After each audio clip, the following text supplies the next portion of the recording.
బలరామకృష్ణ గారు. ధన్యవాదాలు అధ్యక్ష.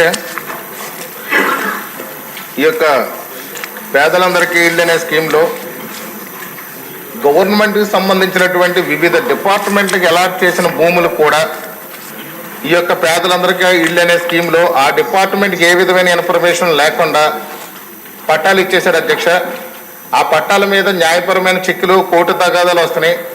ఇది రీసెంట్గా మా రాజానగరంలో ఈ యొక్క పట్టాలు ఇచ్చిన వాటికి ఎలక్ట్రిసిటీ కానీ రోడ్లు కానీ ఏమీ మంజూరు చేయకుండా ఈ యొక్క కోర్టు తగాదాలు పడి ఈ యొక్క లబ్ధిదారులందరూ ఇబ్బంది పడుతున్నారు. దానికి సరైన న్యాయం చేయాలని కోరుతున్నాను. అదేవిధంగా ఈ పట్టాలన్నీ కూడా చాలా వరకు దళారుల దగ్గర ఉండిపోయినాయి అధ్యక్ష. మధ్యలో వైసీపీ నాయకులు అప్పుడు ఎవరైతే ఉన్నారో వాళ్ళందరి దగ్గర పెట్టుకుని డబ్బులు కమ్ముకోవడం లేదా ఆ పట్టాలనంతా కూడా వేధించి ఇచ్చారు అధ్యక్ష. ఇప్పటికీ కూడా పట్టాలు ఈ యొక్క వైసీపీ నాయకుల దగ్గరే ఉండిపోయినాయి.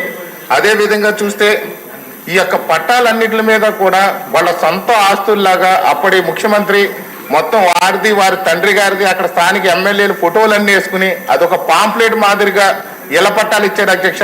అవి మార్పు చేసి మన ప్రభుత్వం ఏమైనా ఇస్తుందా అనేది నా ప్రశ్న అధ్యక్ష.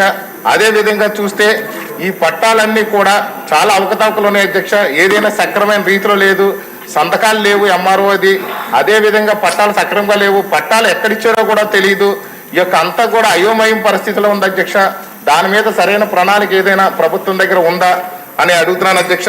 అదేవిధంగా చూస్తే ఇప్పుడు ఇంకా సుమారు 10,000 మంది లబ్ధిదారుల వరకు కూడా ఉన్నారు అధ్యక్ష. అప్పట్లో ఎవరైతే తెలుగుదేశం జనసేన బీజేపీకి సంబంధించినటువంటి అభిమానులు సానుభూతి పరులు ఉన్నారో వాళ్ళు ఎవరికి కూడా పట్టాలు ఇవ్వకుండా వాళ్ళ వైసీపీకి అనుకూలంగా ఉన్న వాళ్ళకి పట్టాలు ఇచ్చారు అధ్యక్ష. వాళ్ళ అర్హులు కానప్పటికీ కూడా వాళ్ళ పట్టాలు ఇచ్చారు. కానీ అర్హులైన వాళ్ళు చాలా మంది ఉండిపోయారు. ఒక్క మా రాజానగరం నియోజకవర్గంలోనే 10,000 మంది వరకు ఉండిపోయారు అధ్యక్ష. వారందరికీ కూడా కొత్తగా పట్టాలు ఇచ్చే యోచనలో ఉందా? ప్రభుత్వం దగ్గర ఏది ఉంది? అదేవిధంగా చూస్తే ఇంటి లోన్ల కోసం గత 5 ఏళ్లుగా ఎదురు చూస్తున్నారు అధ్యక్ష.